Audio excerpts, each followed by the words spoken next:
matter of great pride for the Institute that we have organized the Quarterly Economic Conference right from its inception in 2022.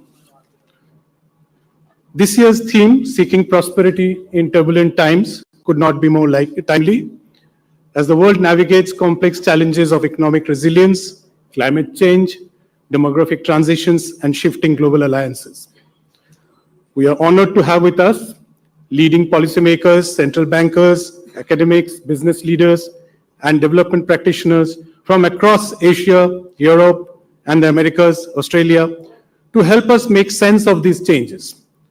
This truly makes this conclave a global platform for dialogue and exchange of ideas. Over the past three editions, the Quarterly Economic Conclave has steadily grown in stature. This year, for the next 3 days, the conclave provides a comprehensive framework for dialogue on Asia's emergence as a global driver of growth, India's policy and institutional imperatives, as well as cross-cutting global concerns like sustainability and technological innovations.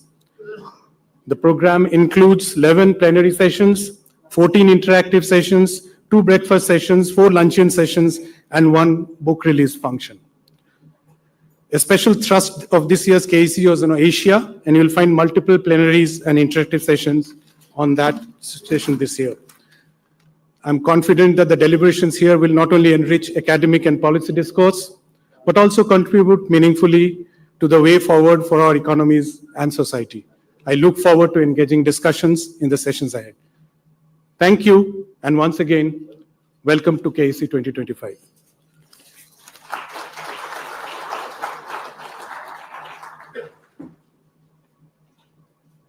Thank you, Professor. May I now request Dr. Michael Patra, Chairman, Board of Governors, Institute of Economic Growth, and former Deputy Governor, Reserve Bank of India, to deliver his remarks.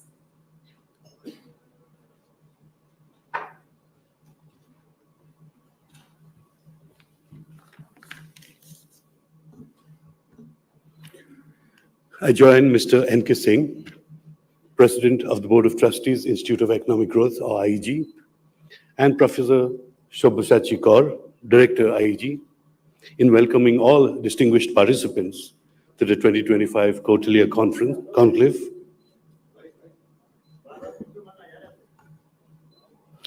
With so many luminaries representing policymakers, practitioners, and the academia participating, we look forward to a rich cross-fertilization of ideas, experiences, and visions over the next 3 days.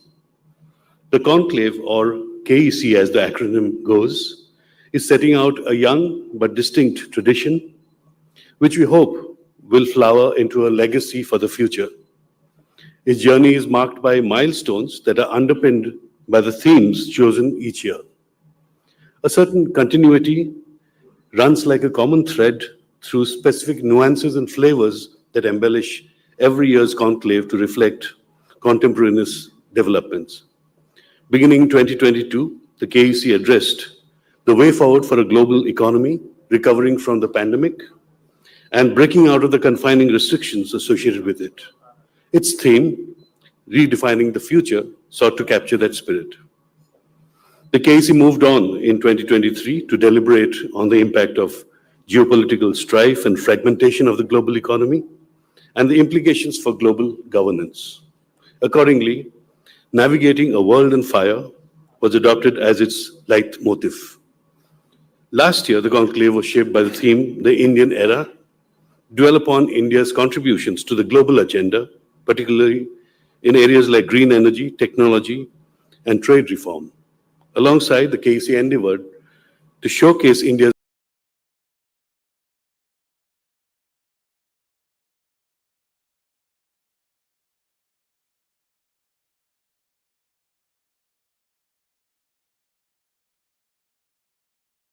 continued support. With these words, may I invite you and the other 2 panelists to the stage, and for you, request you, Finance Minister, to be generous enough to deliver your inaugural comments. Thank you very much, Finance Minister.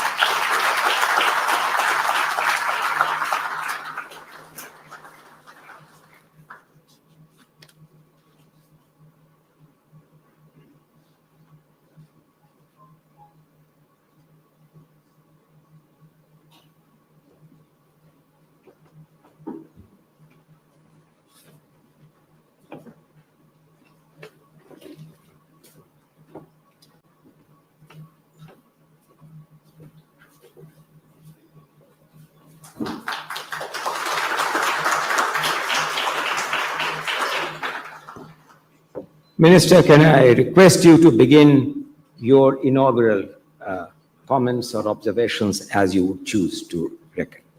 Minister. Should we go there? Yes.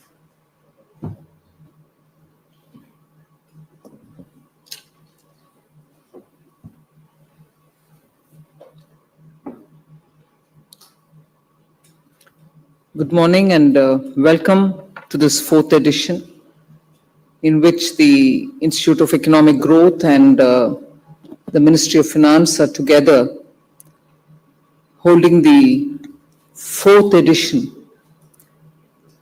And I thank Shri N.K. Singh for persistently building on edition after edition.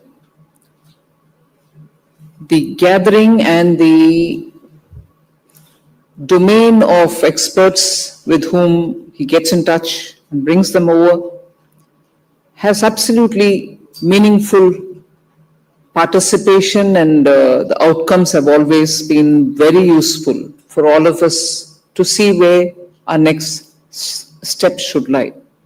So in that regard, the fourth edition for me gives me the confidence that Indian policy making is guided by a good churn at the conclave, and the outcomes have not just helped in our policy making but also in holding global conferences, and the G20 of 2023 stands out as a classic example, where with some hope we were still able to get thinking heads and observers together to talk about the pressing issues as we saw then, which continue to be pressing issues today, of reforming the multilateral institutions. N.K. Singh did make an observation that further and further dilution of multilateral institutions is chiseling away, if I can say, or chipping away the confidence the global community had that somehow we will be able to come around to strengthening these institutions, because they were the ones which held out during times of need.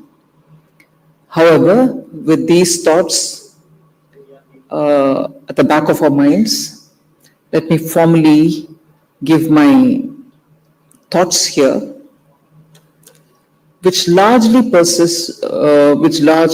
pertain to the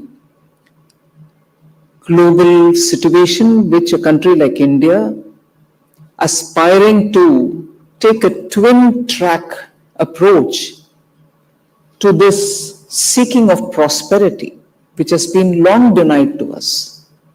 Not denied by anybody else, but denied by factors which didn't help us to project and move faster, some of our own making and some global situations and the uncertainties. But today, Honorable Prime Minister has actually set the two-track in motion, one being reaching by 2047 a position where you are able to say that you're a developed country, Vikasit Bharat.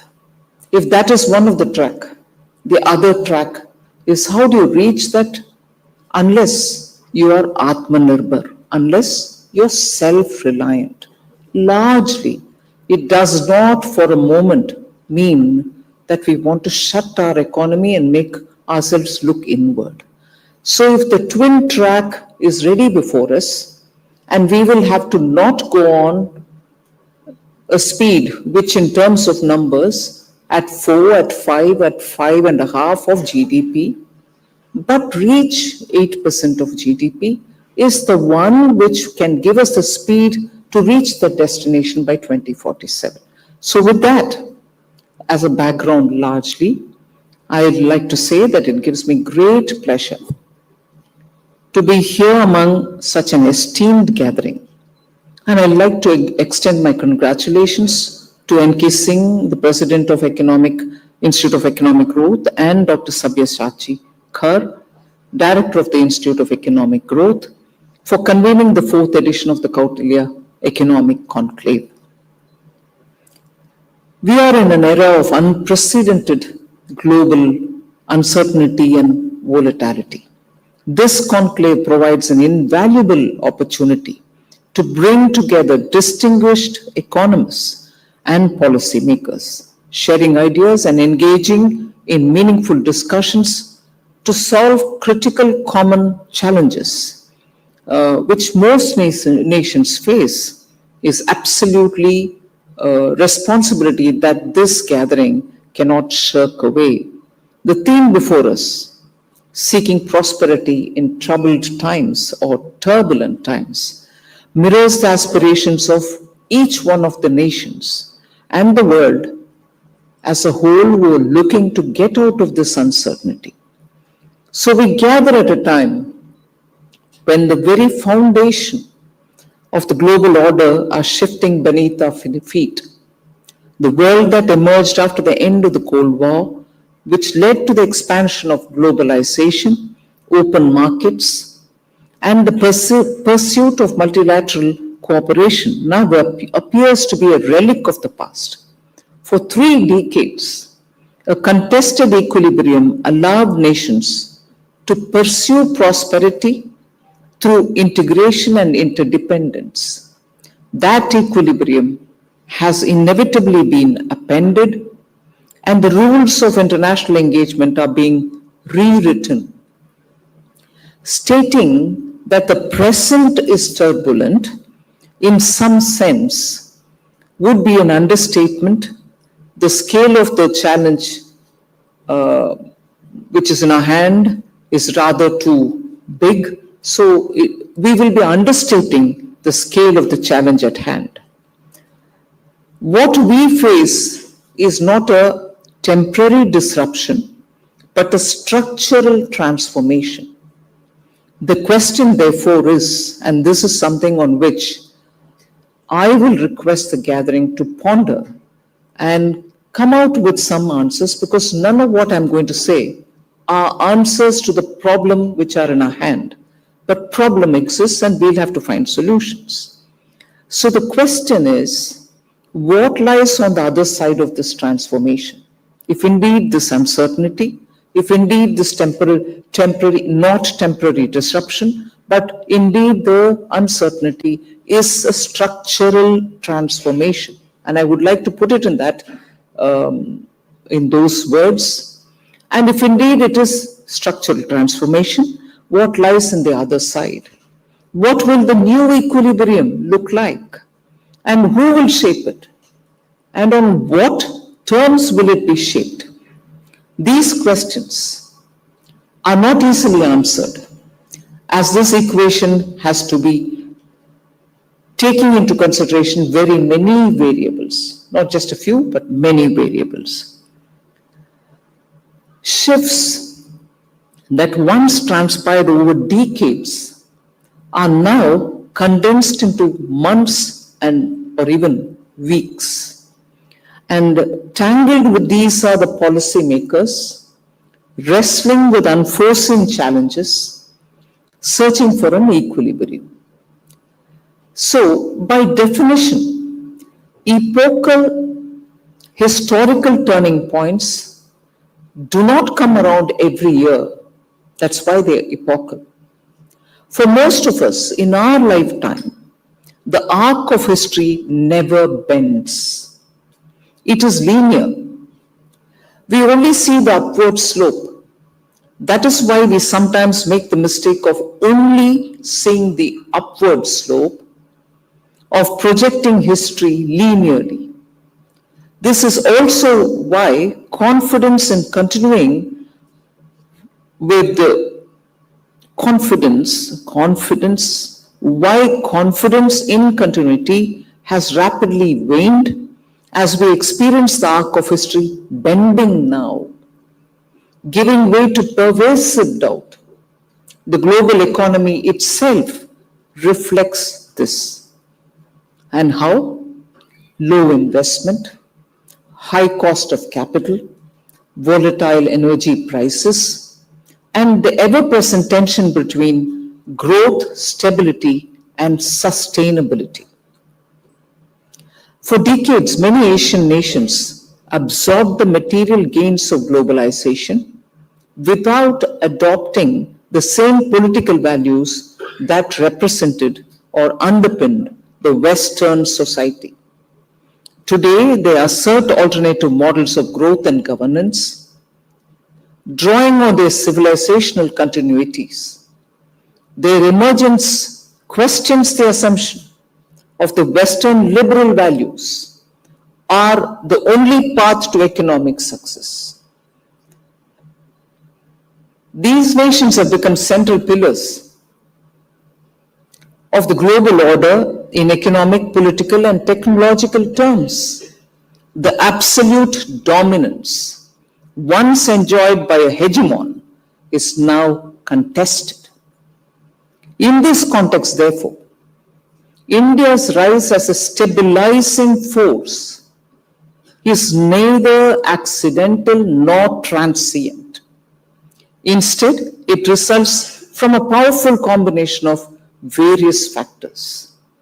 Improved quality of capital expenditure and reining in inflationary pressures has been consistent. We have implemented strategic reforms that enhance the ease of doing business, promote financial inclusion, and improve the quality of life for the average citizen in the country. With the steady share of consumption and investment in the overall GDP over the years, India's growth is firmly anchored in its domestic factors, which minimizes the impact of external shocks on overall growth. As a result, the Indian economy is resilient, continues to grow sustainably. However, just as eternal vigilance is the price for liberty, eternal performance is the price of strategic independence. There is no room for complacency or self-regulation beyond a quiet confidence in our abilities to take the right decisions and to execute them. For many smaller developing nations, the current geopolitical environment poses fundamental questions. To be sure, there are risks and opportunities, but questions do loom large. Will the world remain unipolar, or are we entering a truly multipolar age? If multipolarity is our future, what shape will it take? Will it be one of cooperative pluralism, where different models coexist? Or will it harden into rival blocs and spheres of influence? Getting back to the old jargon, forcing nations to pick sides. History offers no guarantees. But the possibility of a fragmented world with multiple centers of power and competing values appears to be more likely.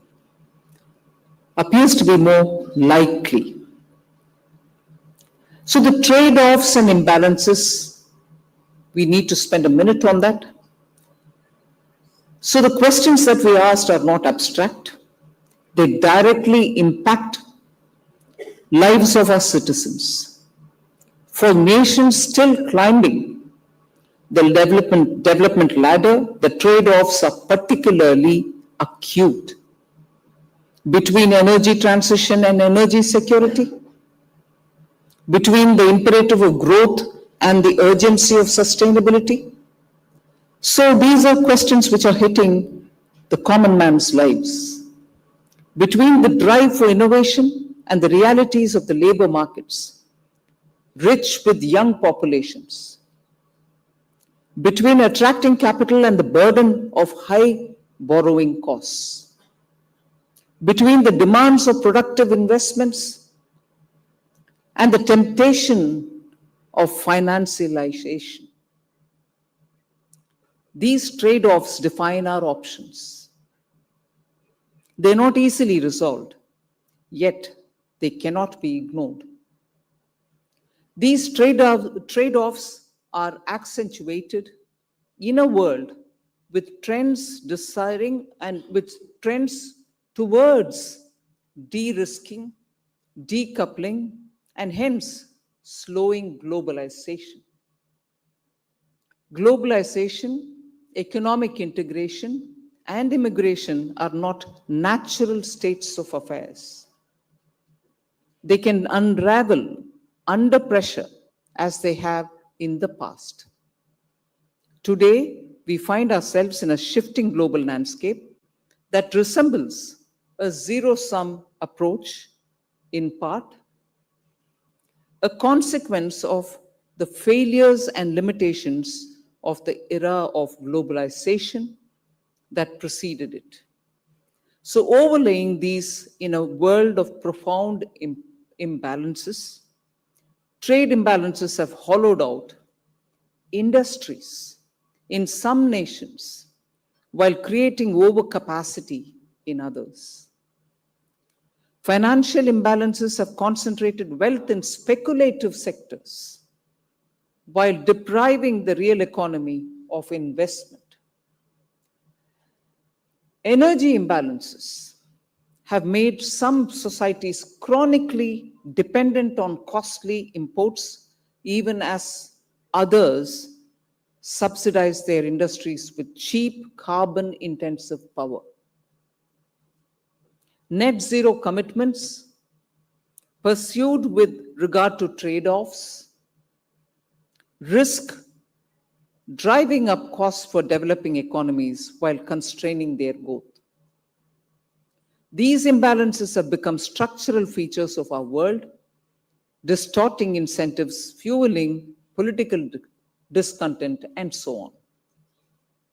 So the task before us, therefore, is not simply to manage uncertainty, but to confront imbalances. We must ask ourselves, how can we build a global order where trade is fair, finance serves productive ends, energy is both affordable and sustainable, and climate action aligns with development imperatives?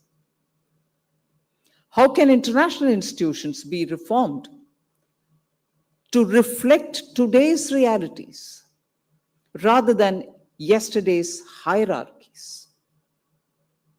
And crucially, how can the voices of developing nations, no longer marginalized in rulemaking, be amplified in shaping the future? The choices we face are stark, and already we see efforts to reimagine the global financial system itself. Innovations like stable coins are transforming the landscape of money and capital inflows. These shifts may force nations to make binary choices, adapt to new monetary architecture, or risk exclusion. Such developments underscore the scale of transformation which is underway. They also remind us that no nation can insulate itself from the systemic changes. Whether we welcome these shifts or not, we must prepare to engage with them. At the same time, geopolitical conflicts are intensifying. Sanctions, tariffs, and decoupling strategies are reshaping global supply chains. For India, these dynamics highlight both vulnerability and resilience. Our capacity to absorb shocks is strong, while our economic leverage is evolving. Our choices will determine whether resilience becomes a foundation for leadership or merely a buffer against uncertainty. So, in conclusion, history teaches us crises often precede renewal. The fragmentation we see today may give rise to more sustainable and unforeseen forms of cooperation. The challenge is to ensure that inclusive principles shape cooperation. For developing countries, this is a necessity, not just a romantic aspiration. We cannot afford to be passive spectators. In a world where decisions elsewhere determine our destinies, we must be active participants, shaping outcomes where possible and preserving autonomy where necessary. As we reflect on these issues, let us recognize that many of these questions I have raised today may not have clear answers. Indeed, it may be unwise to seek definitive answers at this stage. The value of this gathering lies precisely in its capacity to wrestle with uncertainty, recognize and examine imbalances, deliberate on trade-offs, particularly those of our time, and be open to the possibilities we may not have considered earlier. This must be the guiding vision for our takeaways from these 3-day conference. The themes before us are not isolated strands. They're a part of a single large tapestry. How we interpret this tapestry and how we choose to act with it will shape the contours of our century. It is a big ask and a big task. As more often than not, we tend to have a natural conflict of interest when contemplating adverse scenarios. If we accept them as possibilities, we must act and drastically refashion our lives. However, we must ask difficult questions and address their profound implications. If we are to make sense of seemingly inexplicable events, we have to stretch our mental faculties more than usual. Let us, therefore, treat this moment not only as a crisis, but as an inflection point. Let us converse not only to ponder upon what future awaits us, but also to lay out the contours of the future we wish to create. And let us proceed with humility, that while history may sweep in wide arcs, the choices we make today will decide whether its currents carry us or help steer its course. Above all, let us weigh every possible option with intent and strive for constructive dialogue. In doing so, I think we'll ensure that the outcomes of this gathering can help sharpen our clarity and cast light on the shadows of an uncertain future. Thank you very much.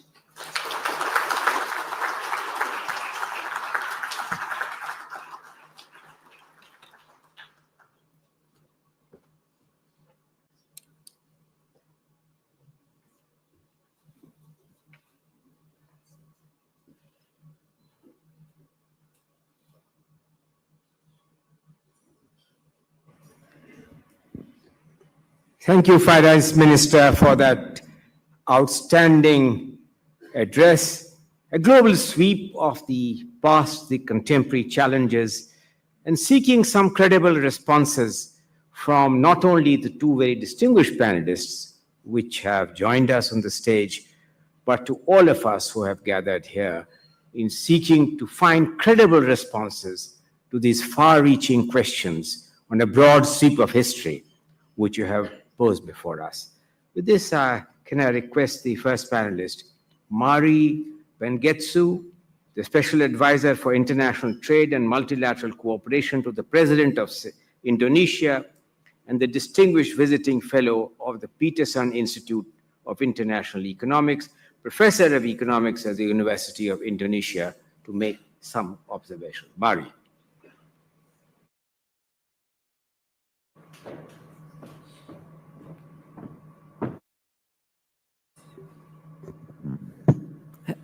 Thank you so much, N.K. Singh, Your Excellency, Minister of Finance Nirmala Sitharaman, distinguished participants of the Kautilya Economic Conclave, ladies and gentlemen, and friends. Namaste.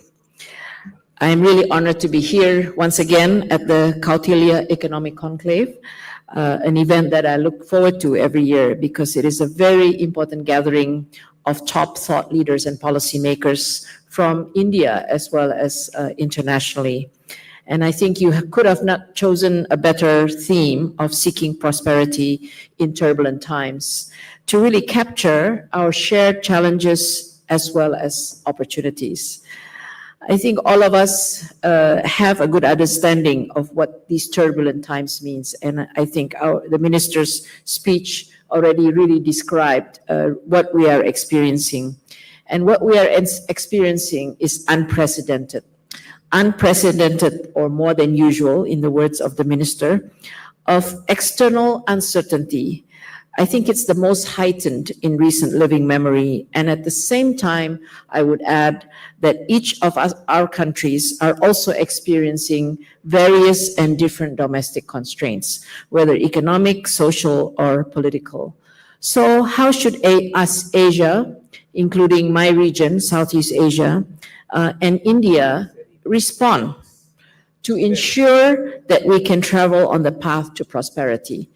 India has the Viksit Bharat 2047. Indonesia also has Vision 2045, the Golden Vision, to reach developed country status. And it will require us to have higher growth than what our currently is experiencing. So let me put forth my main message up front, that we know there's all these uncertainties, and it is more than usual. It is different this time. And we're not going back to anything that we were used to before all these disruptions happen. So it's not good enough for us to just navigate these uncertainties, which means taking as given the harmful and fragmented course that is before us.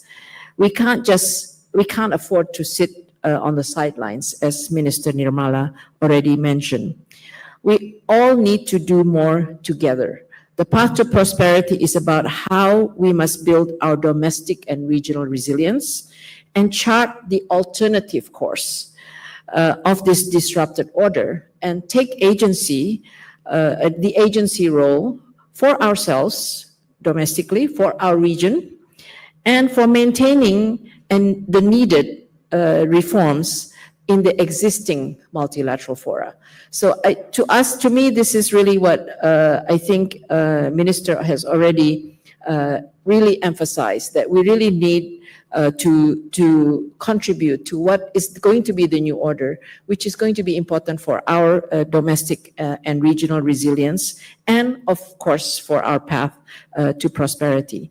So let me just very quickly talk about the what and the how. And reflect on a lot of, I'm very biased on trade issues because my background is trade, but I will mention also, of course, other issues. But let's just very briefly capture what this turbulent times means and why this time it's different. You know, we had a good run in terms of the development path that we all traveled on based on rules-based multilateral order, whether in trade, in finance, and in general, where the rules and disciplines were clear, even on the security side, and unilateral actions by the mighty were disciplined because we had rules and we also had sanctions. But as we know, this has led to, this is now different. And in the past, interdependence was seen as a positive. It's win-win prosperity based on trust and confidence because of the rules-based order. But now we know this is now given way to where interdependence is actually seen as a source of vulnerability and risk. You can point to the US-China trade war starting in 2018 or even Brexit before that. in 2016, and so on. It was beginning to unravel before the current Liberation Day tariffs. And traditional allies and alliances have also broken down, where we don't see the mighty or the major powers championing rules-based order or the needs and concerns of developing countries, as well as I think we are seeing a decline in the way we manage global public goods such as climate and health, and how we should be managing technological disruptions. In fact, we may end up with a very fragmented world, even in the use of technology. And that really hurts us meaning developing countries. So what should be the response? We know that there's been the weaponization of trade and the increased link between economics and security. If we talk about multipolarity, this is the world we live in now. This is the multipolar world that we live in. And I totally agree with what Minister Nirmala mentioned. I think two things before I try to describe to you the what and the how, at least from a very Southeast Asian perspective.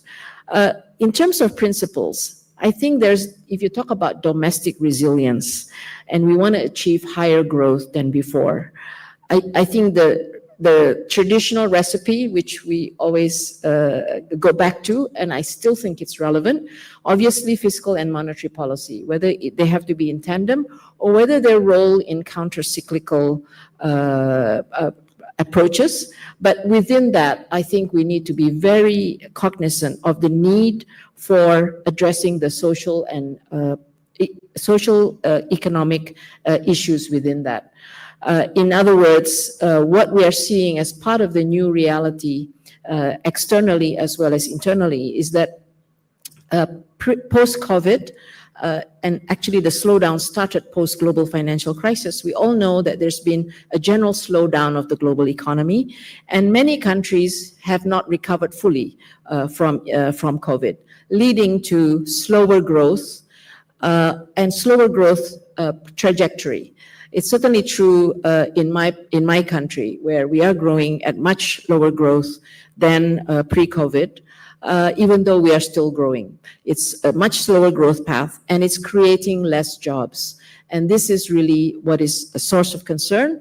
And we are seeing the seeds of discontent with lack of creation of decent jobs, more creation of jobs in the informal sector with lower wages, squeeze on the middle class, and depending which country we are talking about in the region, we have different challenges demographically. In my country, as well as in India, it is about absorbing the youth employment, and in other countries, it's the opposite with aging. So the issue of labor mobility, talent mobility, and migration obviously is also another issue that we need to deal with. How do we deal with all these challenges, including how do we transform our growth trajectory?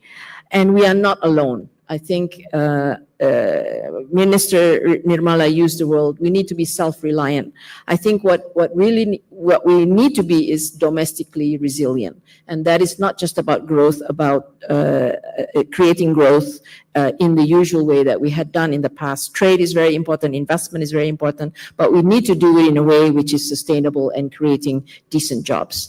In terms of the principle, important principle in terms of the international or regional approaches that we must be all participating in, I just wanted to mention or agree with Minister Nirmala, where she said, we are in a multipolar world. We don't want to be asked to choose sides. We don't want to be part of any closed blocks, I believe. We want to be part of an open region that continues to be integrating as well as doing the win-win interdependence. This is, I think, what we need to go towards. And this is about cooperative pluralism. That was the word Minister used.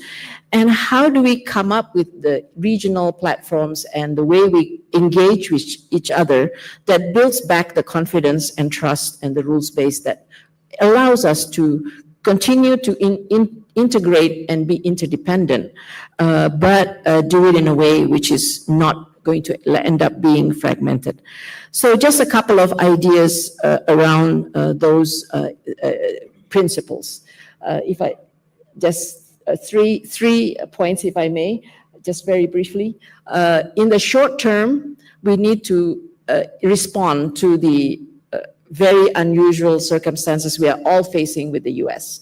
But we must do it in a way which is not beggar thy neighbor, that we are doing bilateral deals to benefit us, but at the cost of others.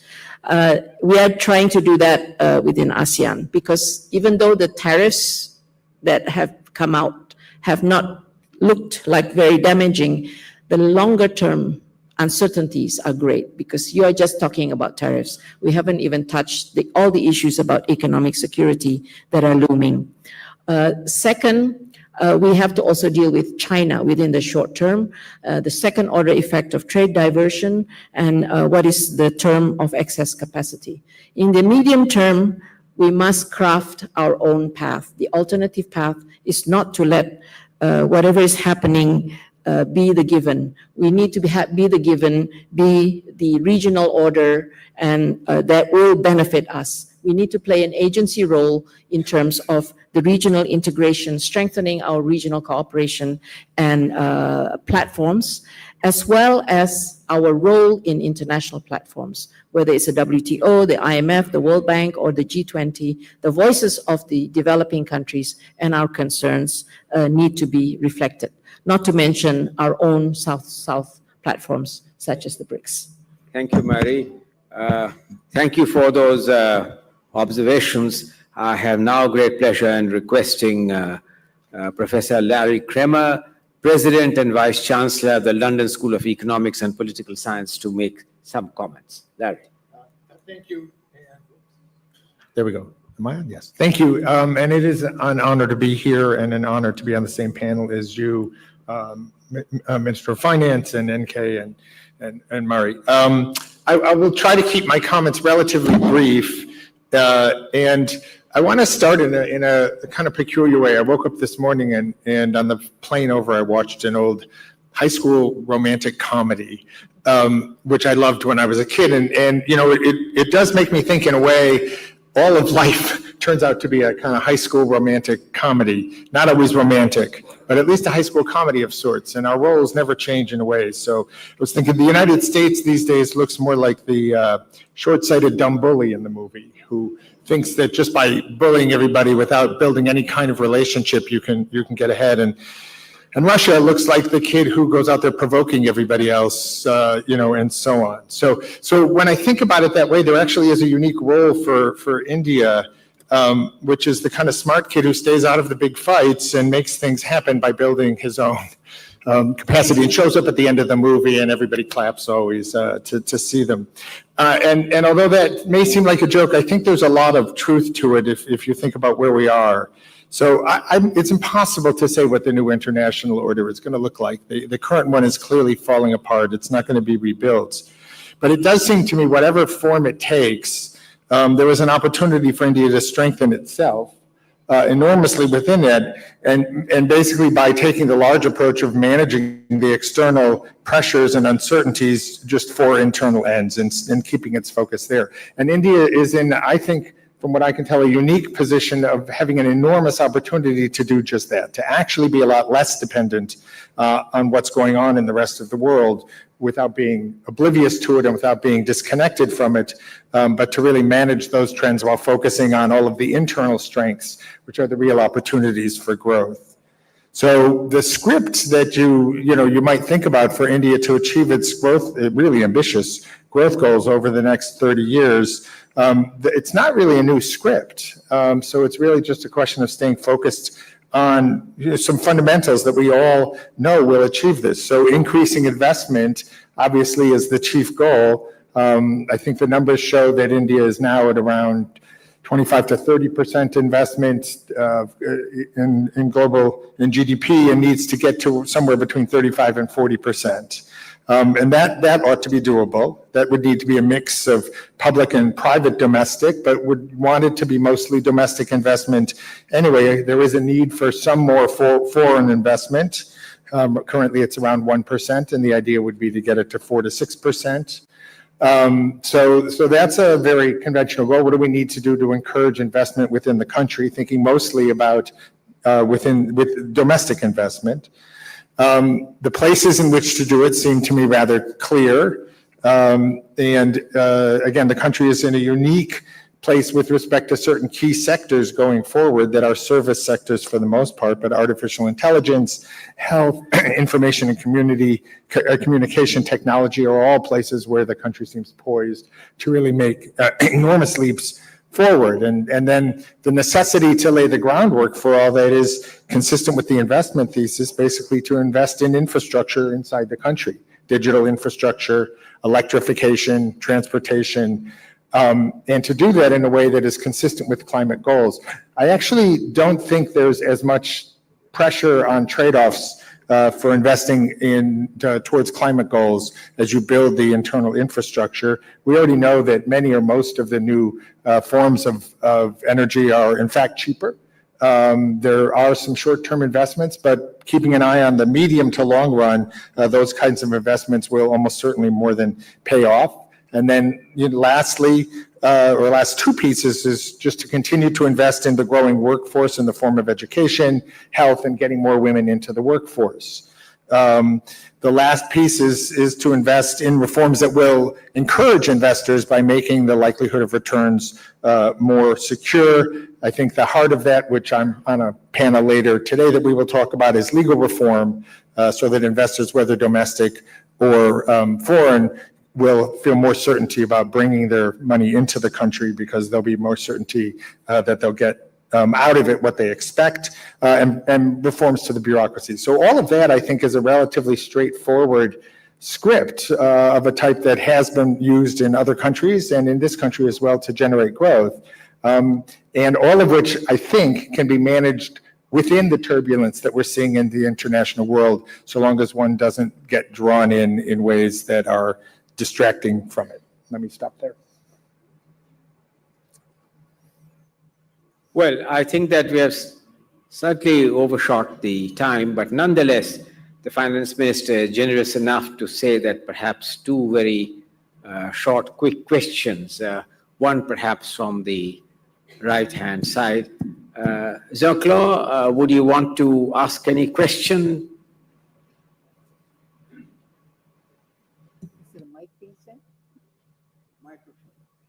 Microphone, please, there. Thank you. Thank you very much indeed. Minister, what you said was absolutely fascinating, I have to say. I share the view of NK in praising your analysis. I am very impressed by your ambition and your growth ambition. Of course, we see pretty well that there is an immense capacity for this country to continue to grow extraordinarily actively and rebalance the world by her own capacity to grow. I'm a little bit impressed by the ambition in terms of the allocation of your GDP year after year to investment. And if you could be more precise, perhaps, to the percentage of GDP that you would earmark to investment every year, I would be very grateful to you. Thank you. One more from this side. Anyone wants to ask any question from this side? Can I request you, Minister, for any remark or observations to the two panelists or to Jean-Claude's question? Well, thank you for this very pointed question, although, as is always, I'm not in a position to commit any number at this moment. However, in the last 5 years, for clear, the numbers have not just grown by 1 or 2%, but has gone significantly high each year.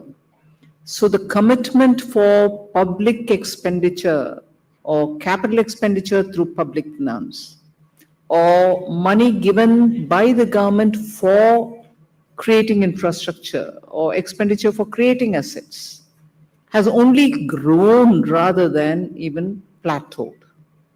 So that commitment continues is something which I can assure you. I also can see private investments beginning to see opportunities because unlike public investment, private investments obviously go on commercial considerations, but of late I'm seeing a greater interest in India for public and private investments to grow in sizable number. One nuance which I would like to put forward is the union government or the central government in India does not look at public expenditure as a tool through which it is giving that necessary impetus for the economy, but we have taken the states along with us. When I say states, it's the provinces within the federal structure. So the money is normally apportioned for them to also absorb, to do things within each of the states. I can clearly say that investment money we are giving to the regions so that all regions develop equally with public funds will continue, and there will be even a greater emphasis for states to receive this from us. And we see a lot of absorption capacity there as well. So the accent is more and more of public money, both through the center and the states. But now we see interest reviving in the private sector for PPP projects as well. So that is one side. And the other, public expenditure going for R&D, I think is equally not counted so much as infrastructure investment, but it is necessary for innovations to flourish and benefit India. So we have announced a big amount for innovation and R&D, both for private and for public. It's not reserved just for government expenditures. Well, thank you very much. This brings to the close this inaugural session.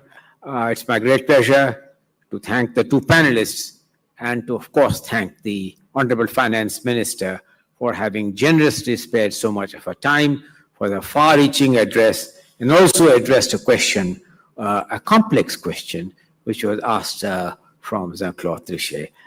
This brings to the conclusion this inaugural session of the fourth Kautilya Economic Conclave. Thank you very much, Finance Minister.